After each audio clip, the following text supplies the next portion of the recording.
खड़ा हो जाता है, लेकिन ज़मीन पे कुछ नहीं है, सिर्फ सोशल मीडिया पे, टीवी पे प्रचार करते हैं। कुछ लोग ऐसे हैं जो 1-2% ही होंगे जो हिंदू मुसलमान की बात करें। अगर मुसलमान के साथ कुछ हो तो हिंदू भाई के साथ खड़े, अगर हिंदू भाई के साथ कुछ हो तो मुसलमान साथ खड़े। मतलब कोई भी चुनाव आपको भगवान करे आपके माथे पे जीत के तिलक लग जाए, जी जी। तो बदलाव क्या कर दोगे आप? ऐसी क्या उम्मीद करना जो आप बदलाव ला दोगे? बदलाव होगा तो जब से भाजपा की सरकार आई, मुसलमानों के अंदर सुधार आ गया और मुसलमान अपने सही काम पर चले गए। थाने में मुसलमान नहीं जाता, मुसलमानों ने गलत काम छोड़ दिया, कानून सख्त हो गया। ये मैं तो कहूँ मुसलमानों को इससे सबसे ज़्यादा फायदा हुआ है सरकार। ये लोग मुसलमान के ठेकेदार बनते हैं, जो काजी परिवार है कि हम मुसलमानों के ठेकेदार हैं। लेकिन आप एक बता दो, शिक्षा के मामले में मुसलमानों के लिए क्या करा? कोई कॉलेज बने, और मुसलमान को तो बर्दाश्त ही नहीं करते कि मुसलमान कोई राजनीति में आए आगे बढ़े, उसको रोकने का काम करते हैं। सलीम साहब, कहीं ऐसा तो नहीं है कि अंगूर खट्टे हैं आपके लिए? लोमड़ी वाली हालत तो नहीं हो रही कहीं? भाई आप जीत नहीं पा रहे, आपको जीतने के लायक नहीं बनाया, इसलिए आपको जो खट्टे लग रहे हैं उनमें कमी नजर आ रही हो। देखो ऐसा है, हालांकि सियासत जो है विरोध पे टिकी होती है। जो उम्र दराज में बड़े थे इन लोगों से, उन्हें भी गाली दे के बुलावे थे। बच्चे जावे तो उन्हें भी गाली दे के बुलावे थे। तहजीब का मीनिंग माना जाता है। काजी परिवार को आप गाली की बात करने लगे हो? काजी परिवार को तहजीब के मीनिंग से जोड़ा जाता है, इतना तहजीब शुदा परिवार है। आप जो पुराने लोग हैं या नए लोग हैं उनसे पूछना, जो कोई बैठक पे जाता था उन्हें गाली दे के बुलाया जाता था। और किसी के मरने, किसी के मरने में, कैसी बात कर रहे हो? किसी के मरने में और जीने में, ये बिल्कुल सच्चे बता रहा हूँ।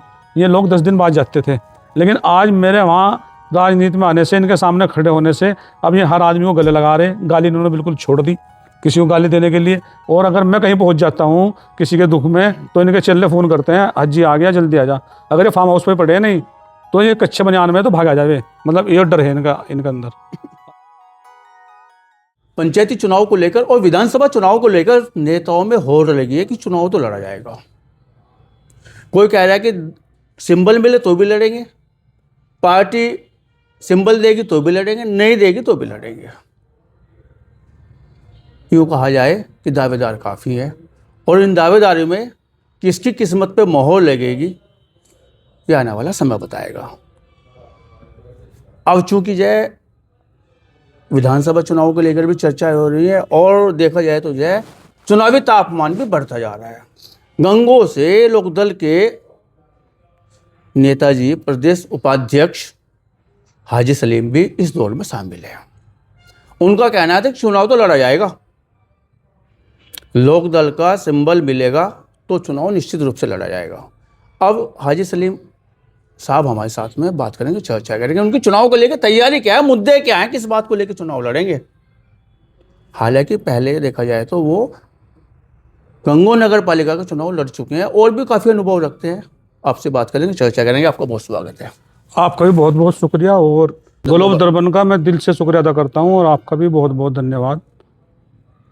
हाजी साहब, आपने तुझे दावेदारी ठोक दी, इसका मतलब तो यह है फिर देखो चुनाव को लेके मैं पहले भी राष्ट्रीय लोकदल से 2 चुनाव गंगों में लड़ चुका हूँ, और हम 24 घंटे जनता के बीच में हैं, और जितनी भी सेवा हमसे हो रही है हम लोगों के खुशी में गम में शरीक हो रहे, और हर लड़ाई लड़ने का काम कर रहे। जब हम जनता के बीच में है, ज़मीन पे है, तो देखो जब राजनीति कर रहे हैं तो चुनाव इस बार हम विधानसभा का लड़ेंगे, और हमारी पार्टी की जो मांग है गठबंधन पे वो 2 सीटों पे है। अब ये तो हाईकमान मेरी पार्टी के राष्ट्रीय अध्यक्ष जयंत चौधरी जी तय करेंगे, हाईकमान तय करेंगे कि हमें 2 सीटें कौन कौन सी मिलेगी। लेकिन मैं अपनी दावेदारी गंगों विधानसभा पे कर रहा हूँ कि गंगों विधानसभा में हमें टिकट मिला जाए और हम चुनाव लड़ेंगे। नहीं, गठबंधन का तो वहाँ से विधायक है फिलहाल, किरत सिंह जी विधायक है वहाँ पे, भाजपा का और राष्ट्रीय लोकदल का गठबंधन है वहाँ पे, आपका विधायक है, आप कैसे वहाँ पे दावेदारी करोगे? देखो, जब कुछ ऊपर वाला अच्छा काम करे वो कहीं भी हो सके और कुछ भी हो सके। अब ये तो मेरी पार्टी के जो हाई कमान है उन्होंने जो गठबंधन में मांग रखी है 2 सीटों की रखी है, वो मैं कह रहा हूँ गुंजाइश है वो 2 सीटें में, 7 सीटों में कौन सी मिलेगी। लेकिन मैं गंगों से आता हूँ, वहाँ का मैं रहने वाला हूँ, तो मैं तो अपनी मांग वहीं की करूँगा। पार्टी अब जहाँ भी लड़ाएगी वहाँ लड़ा जाएगा चुनाव। मतलब गंगों मिल गई तो बहुत बढ़िया, नहीं तो कहीं और मिलेगी तो वहाँ लड़ेंगे। जहाँ बेट मिल गई, बेट सही है, जहाँ भी मिलेगी पार्टी जहाँ भी लड़ाएगी। हम पार्टी के कार्यकर्ता हैं और बहुत पुराने कार्यकर्ता है, तो हम चुनाव विधानसभा 2027 जरूर लड़ेंगे। लेकिन हाजी साहब यहाँ तो सवाल उठता है, अगर पार्टी ने विचार ही ना करा फिर क्या करोगे? पिछली बार भी हमें एक रामपुर की सीट मिली थी, गठबंधन था हमारा जब समाजवादी से था, अब भारतीय जनता पार्टी से है। अब हमारी मांग 2 सीटों पे है, हम सरकार में है, सेंटर में भी है और उत्तर प्रदेश में भी है, दोनों नहीं मैं पूछ रहा आपका मेरा सवाल ये है कि अगर पार्टी ने विचार ही ना करा हाजी सलीम के नाम पे फिर क्या करोगे? देखो, अगर अच्छी बात है, आपकी किस्मत जो है भाई जोर मार जाए, आप जाए चुनाव लड़ रहे हैं, जीत जाए, मेरा तो ये कहना है कि जब हम राजनीति कर रहे हैं, राजनीति में चुनाव लड़ना बहुत जरूरी है। अगर चुनाव नहीं लड़ेंगे तो खत्म हो जाएगा, फिर क्या फायदा राजनीति करना। इसका मतलब है वजह कुछ भी हो, चुनाव लड़ा चुनाव जाएगा। लड़ा जाएगा, चुनाव तो हम लड़ेंगे 2027। पार्टी सिंबल देना दे, बस मैंने आपको क्या कहा, चुनाव लड़ा जाएगा 2027 में। पार्टी देगी, सिंबल देगी, पार्टी ना देना क्या मतलब है। 2 बार हम चुनाव लड़े, दोनों बार पार्टी ने हमें सिंबल दिया और हम लड़े। हमें अपने हाईकमान पर पूरा विश्वास है कि हमें पार्टी पहली प्राथमिकता में दी जाएगी। लेकिन पार्टी के पदाधिकारी तो ये भी कह रहे हैं कि जय हाजी सलीम तो पार्टी में नहीं है हमारी। पिछले दिनों जो आपस में जाए पूरी चर्चा रही है, और नहीं, ये अब आपको हमारा जो संगठन है उसमें हमारी कोई लड़ाई नहीं है, और अब हमारे बीच में कोई विवाद नहीं है। निस्तारण हो गया अब वो। संगठन एकजुट है, और संगठन एकजुट होकर पार्टी को मजबूत करने का काम कर रहे हैं, और सब मेहनत कर रहे हैं और पार्टी को आगे बढ़ा रहे हैं। नहीं, वो रसीद वसीद का भी चर्चा हुई थी, रसीद कटी थी जी, संगठन में दिए थे जी, वो तमाम चीजें इस तरह की चर्चा है, और सीधे से उधर से जवाब आता है कि वो तो पार्टी में नहीं है। देखो, हमारे बीच में अब कोई विवाद किसी का भी नहीं है, मतलब किसी बात को भी लेके, और हम चौधरी चरण सिंह की जो नीतियां हैं उनको आगे बढ़ा रहे हैं। हम गरीब की, मजदूर की, किसान की, युवाओं की बात करते हैं हमारी पार्टी, और हम रात दिन काम कर रहे हैं, और चौधरी चरण सिंह की नीतियों पे और चौधरी जयंत सिंह जी की नीतियों को लेकर हम आगे चल रहे, और पार्टी काफ़ी मजबूत हो रही है। लेकिन लोग बाग तो घुटन महसूस कर रहे हैं मुसलमान यहाँ पे। अभी हाल फिलहाल में जो है पूर्व जिला अध्यक्ष राव केसर सलीम पार्टी छोड़ के चले गए। उनका कहना है कि भाई देखो, मुसलमानों को यहाँ कोई सुनवाई है नहीं, ना उन्हें सम्मान दिया जा रहा, ना मान रखा जा रहा, टिकट को तो बात बहुत दूर की है। तो आपको टिकट कहाँ से मिल जाएगा जो वो कह रहे हैं कि जो है हमारा दम घुट रहा है यहाँ पे। देखो क्या है, पार्टी में इतनी बड़ी पार्टी है, लोग आते हैं जाते हैं, इससे पार्टी में कोई फ़र्क नहीं पड़ता। और कुछ लोग चले गए, कुछ लोग आ रहे हैं पार्टी में, लेकिन पार्टी में ऐसी बात नहीं है, मान सम्मान है। और हमने 2 बार टिकट मांगा, हमें तो दोनों बार मिला, हमारे साथ तो नज़रअंदाज हुआ नहीं। हम कहने लगे पार्टी ने हमें नज़रअंदाज करा। रही बात ये बात मैं इस पर कह रहा हूँ आपको, हिंदू मुसलमान वाली बात। अभी कोट द्वार में भी एक मामला हुआ। देखो, मुसलमान के साथ जब कोई बात हुई तो एक दीपक नाम का लड़का सामने आया, मैं उसको बधाई देता हूँ। और हमारे हिंदुस्तान में अगर कहीं मुसलमान के साथ कुछ जुल्म होता है, जायज़ती होता है, तो हिंदू भाई सामने आके मुसलमान के साथ खड़ा हो जाता है। लेकिन ज़मीन पे कुछ नहीं है, सिर्फ सोशल मीडिया पे, टीवी पे प्रचार कर रहे हैं। कुछ लोग ऐसे हैं जो 1-2% ही होंगे जो हिंदू मुसलमान की बात करे। अगर मुसलमान के साथ कुछ हो तो हिंदू भाई के साथ खड़े, अगर हिंदू भाई के साथ कुछ हो तो मुसलमान साथ खड़े। मतलब भाजपा वाला ऐसा कोई मैटर नहीं है कि भाजपा साथ लग गई, गठबंधन हो गया, मुसलमानों को दम घुट रहा, आप ये कहना चाह रहे हैं? मैं ये मानता हूँ, जब से भाजपा की सरकार आई, यकीन के साथ कहता हूँ, आप ऑन रिकॉर्ड देखो, कितने IAS बने, कितने IPS बने, कितने इंजीनियर बने, कितने डॉक्टर बने। मुसलमान जो लड़के आप उसमें झगड़ा कर रहे थे, वो झगड़ा खत्म हो गया, मुसलमान शिक्षा की तरफ चला गया। मुसलमानों ने अब जो है नहीं, जो कुछ लोग गलत काम कर रहे थे उन्होंने गलत काम छोड़ दिया। मैं तो ये कहूँ, जब से भाजपा की सरकार आई, मुसलमानों के अंदर सुधार आ गया, और मुसलमान अपने सही काम पर चले गए। थाने में मुसलमान नहीं जाता, मुसलमानों ने गलत काम छोड़ दिया, कानून सख्त हो गया। ये मैं तो कहूँ, मुसलमानों को इससे सबसे ज़्यादा फायदा हुआ इस सरकार से। मतलब भाजपा ने मुसलमानों को सुधार दिया, मैं आप ये कहना चाह रहे हैं? बिल्कुल, मुसलमान अब अपने जो आप उसके झगड़े थे वो भी ख़त्म हो गए, और मुसलमान पढ़ाई की तरफ चल गया, शिक्षा की तरफ चल गया।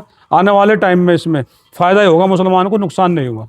अच्छा, मुसलमान जो है ना, अपना हितैषी, अपना हित, अपनी पार्टी, अपना दल, अपना राजनीतिक वजूद समाजवादी पार्टी में, मुलायम सिंह यादव में और अखिलेश यादव में तलाशता है। भाजपा में तो बिल्कुल भी नहीं तलाशता, ऐसा मुसलमानों का मानना है। और राष्ट्रीय लोकदल की भी यही स्थिति है। नहीं। तो आप कैसा मान रहे हैं कि जय राष्ट्रीय लोकदल जय हितैषी पार्टी है मुसलमानों की? मैं तो राष्ट्रीय लोकदल में हूँ, और राष्ट्रीय लोकदल में मुसलमानों का पूरा मान सम्मान है। ये बात मानता हूँ मैं, बीजेपी को मुसलमान वोट नहीं करता। ये बात आपकी सच है, इससे मैं सहमत हूँ कि मुसलमान बहुत कम बीजेपी को वोट करता है, लेकिन राष्ट्रीय लोकदल में तो भरपूर वोट देता है मुसलमान, और राष्ट्रीय लोकदल सम्मान करती है मुसलमान का, ऐसा तो है नहीं। मतलब वोट मिलेगा 2027 के बिल्कुल मिलेगा, चुनाव? बिल्कुल मिलेगा राष्ट्रीय लोकदल। आप गंगों की लड़ाई लड़ते हैं भाई साहब, गंगों की बात कहते हैं, गंगों के आप नेता माने जाते हैं। गंगों में जो है आप हमेशा अपने टारगेट पे राजनीतिक जो परिवार वहाँ से प्रमुख परिवार है उनको भी रखते हैं। क्या वजह है कि बार बार आप इस तरह के मुद्दे उठाते हैं, चाहे वो नगर पालिका को लेकर रहे हो, वहाँ के विकास को लेकर रहे हो, आप कुछ ना कुछ अपना निशाना जो है साधते रहो। मतलब आपकी राजनीति उन पर टिकी हुई है क्या? देखो, ये लोग मुसलमान के ठेकेदार बनते हैं, जो काजी परिवार है कि हम मुसलमानों के ठेकेदार हैं। लेकिन आप एक बता दो, शिक्षा के मामले में मुसलमानों के लिए क्या करा? कोई कॉलेज बनाया, कोई स्कूल बनाया, कोई मेडिकल कॉलेज बनाया हो? वहाँ जितने भी कॉलेज है, या स्कूल है, या गर्ल्स इंटर कॉलेज है, या सोभित यूनिवर्सिटी है, या डिग्री कॉलेज है, पूरनमल डिग्री कॉलेज है, ये सब हमारे यहाँ अग्रवाल समाज कह दो, बनिया समाज कह दो, लाला कह दो, पूरा अगर वहाँ आज मुसलमान पढ़ लिख के वहाँ से निकले हैं, अगर मुसलमानों पर किसी का एहसान है तो वहाँ हमारे जो अग्रवाल समाज है उनका एहसान है। इन लोगों ने मुसलमानों को अनपढ़ रखा और आज तक एक भी कोई इंटर कॉलेज, हाई स्कूल, कोई मेडिकल कॉलेज कुछ कराओ मुसलमानों के लिए, कौम के लिए, मुझे एक नाम गिनवा दो। एक भी काम इन्होंने मुसलमानों के लिए नहीं करा। इन लोगों ने अपना परिवार का भला करा और कस्बे की आवाम को या विधानसभा को या सहारनपुर की आवाम को सिर्फ लूटने का काम करा और अपनी जेब भरने का काम करा। इन लोगों ने किसी के ये हितैषी नहीं है और मुसलमान को तो बर्दाश्त ही नहीं करते कि मुसलमान कोई राजनीति में आए आगे बढ़े, उसको रोकने का काम करते हैं। नहीं तो सियासत में तो मुसलमानों को उन्होंने बहुत आगे बढ़ाया। खुद भी देखो, एक बात बताओ भाई, 8-9 बार तो JMP साहब जो है हमारे केंद्रीय मंत्री भी रहे और लगातार सदन का हिस्सा भी रहे हैं, बड़ा बहुत बड़ा नाम रहा है। अब हाल फिलहाल में जो है इमरान साहब जो है इस पद को संभाल रहे हैं, तो इसमें आप कैसे कह दोगे कि मुसलमानों का नाम इन्होंने जो है डुबो कर रखा, आगे नहीं बढ़ाया? देखो ना, कोई मेडिकल कॉलेज बनाया हो, कोई हॉस्पिटल बनाया हो, कोई स्कूल बनाया हो, एक काम गिनवा दो। आज गंगों का हाल देख लो, और जो गंगों के लोग इनको वोट देते हैं, खासतौर से खादर के लोग, वहाँ की सड़कें देख लो आप जाके कि आप मोटरसाइकिल से नहीं निकल सकते, पैदल नहीं निकल सकते। और गंगों का हाल देख लो कस्बे का, ये जिंदगी भर चेयरमैन है वहाँ से, वहाँ गांव से बदतर हाल है कस्बे का। ये सिर्फ चुनाव लड़ते हैं चौधरी परिवार को हराने के लिए, बस इनका मकसद है। चौधरी परिवार कभी ज़िंदगी में जीतते ना, ये इनका मकसद है, खुद जीतते नहीं उन्हें हरा देते हैं, बस ये इनका मकसद रहा है हमेशा। सलीम साहब, कहीं ऐसा तो नहीं है कि अंगूर खट्टे हैं आपके लिए? लोमड़ी वाली हालत तो नहीं हो रही कहीं? भाई आप जीत नहीं पा रहे, आपको जीतने के लायक नहीं बनाया, इसलिए आपको जो खट्टे लग रहे हो, उनमें कमी नजर आ रही हो? देखो ऐसा है, हालांकि सियासत जो है विरोध पे टिकी होती है। ऐसा है, मैं जब से राजनीति में आया हूँ और वहाँ जो गंगो विधानसभा के लोग हैं जो उम्र दराज में बड़े थे, इन लोगों से उन्हें भी गाली दे के बुलावे थे, बच्चे जावे तो उन्हें भी गाली दे के बुलावे थे। तहजीब का मीनिंग माना जाता है काजी परिवार को। आप गाली की बात करने लगे हो। काजी परिवार को तहजीब की मीनिंग से जोड़ा जाता है, इतना तहजीब शुदा परिवार है। आप जो पुराने लोग हैं या नए लोग हैं उनसे पूछना, जो कोई बैठक पर जाता था उन्हें गाली दे के बुलाया जाता था। और किसी के मरने, बात कर रहे सर, किसी के मरने में, साहब कैसी बात कर रहे हो? किसी के मरने में और जीने में, ये बिल्कुल सच्चे बता रहा हूँ, ये लोग 10 दिन बाद जाते थे। लेकिन आज मेरे वहाँ राजनीति में आने से, इनके सामने खड़े होने से अब ये हर आदमी को गले लगा रहे। गाली इन्होंने बिल्कुल छोड़ दी किसी को गाली देने के लिए। और अगर मैं कहीं पहुंच जाता हूं किसी के दुख में तो इनके चेले फ़ोन करते हैं, हाजी आ गया, जल्दी आ जा। अगर ये फार्म हाउस पे पड़े नहीं तो ये कच्चे बनियान में तो भाग आ जावे, मतलब ये डर है इनके अंदर। और मैं चुनाव लड़ूंगा और ये भी लड़ना, तुम देखना इनसे ज़्यादा वोट मुझे मिलेंगे आज के टाइम में, चाहे विधानसभा में। ये लिखना आप। अजी बहुत कड़ा चुनाव लड़ रहे हैं वो हाजी साहब। आपको क्या कह रहा हूँ मैं, रब ना चाह, आप देखना अगर मैं जिंदा रहा तो ये भी लड़ेंगे विधानसभा का, राज्य सलीम भी लड़ेंगे। इनसे ज़्यादा अगर वोट ना मिले तो तब कहना आप। मतलब आप तो यूँ कहना चाह रहे भाई सियासत तो मैं कर रहा, सुधार काजी परिवार रहा। सुधार इसलिए रहा ना क्योंकि आदमी की कदर होगी, वहाँ से गरीब आदमी की, मजदूर की, उनकी कदर होगी, इज्जत होगी उनकी आज। वरना वहाँ इज्जत ही नहीं थी वहाँ से किसी की। मेरी वजह से वहाँ खड़े होने से और आप लोगों को सपोर्ट करने से, आप लोग भाई जो सपोर्ट कर रहे हैं, आप लोगों की वजह से वहाँ मैंने इज्जत करा दी लोगों की। यानी वहाँ कोई इज्जत ही नहीं थी लोगों की, गाली दे के बोलते थे। अगर जनता ने आपको मौका दे दिया, चाहे वो विधानसभा चुनाव हो या आपका यह नगर पालिका चुनाव हो या कोई भी चुनाव, आपको भगवान करे आपके माथे पे जीत के तिलक लग जावे, जी जी, तो बदलाव क्या कर दोगे आप? ऐसी क्या उम्मीद करना जो आप बदलाव ला दोगे? बदलाव होगा, कस्बे में विकास होगा, आपको दिखेगा। जो सरकार की ग्रांट आती है वो पैसा ज़मीन पे लगेगा आगे। आज जो पैसा आता है उनकी जेब में जाता है। देख लो आज हज़ारों बीघे ज़मीन का तो मालिक हो गया नुमान मसूद। कहाँ से आया था ना पैसा? सब वो कस्बे की नगर पालिका का ही तो सब पैसा है। जो आज सैकड़ों दुकानें हैं, हज़ारों बीघे ज़मीन है, बहुत बड़ा आरोप जो कोठा खरीदी जा रही देहरादून में, दिल्ली में, सब ये सब भ्रष्टाचार ही तो है। मैं सही बता रहा हूँ आपको, इनसे बड़ा भ्रष्टाचार पूरे उत्तर प्रदेश में अगर जाँच होगी तो कस्बा गंगो की है। अगर सही जांच करा दो आप कस्बा गंगो की, पता लग जाएगा और इनकी हकीकत पता लग जाएगी।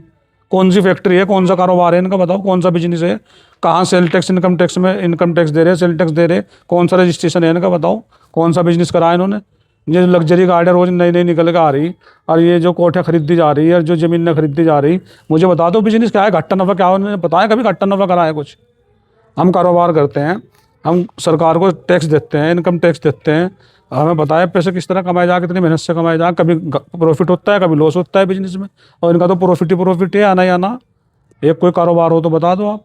मतलब चुनाव तो लड़ाई जाएगा, सिंबल चाहे कुछ भी हो, बिल्कुल चुनाव लड़ा जाएगा, ठोक के लड़ा जाएगा। और जब तक मैं जिंदा इनके सामने बिल्कुल खड़ा हूँ और इनसे कभी पीछे नहीं हटूंगा। जो भी चुनाव होगा मैं इनके सामने डट कर मतलब सिंबल की पसंद नहीं है, कोई सा मिल जाओ चाहे। मेरा जब राजनीति कर रहे हैं चुनाव लड़ा जाएगा, सिंबल राष्ट्रीय लोकदल का मिलेगा। भाई साहब कैसे बात कर रहे हैं, हम इतने टाइम से पार्टी में हैं, वो पार्टी का हाईकमान का हमें पूरा विश्वास है, हमें इसमें फर्स्ट पूछा जाएगा। आपने महत्वपूर्ण मुद्दे पे हाजी सलीम साहब को सुना और स्पष्ट रूप से कह दिया कि चुनाव तो लड़ा जाएगा, और क्या लड़ा जाएगा, जीत के लिए लड़ा जाएगा। अपनी पार्टी अपने नेता पे पूरा विश्वास है। आपने बात की, आपने चर्चा की, इसके लिए आपका बहुत धन्यवाद, बहुत शुक्रिया। आपका भी दिल की गहराइयों से बहुत बहुत शुक्रिया।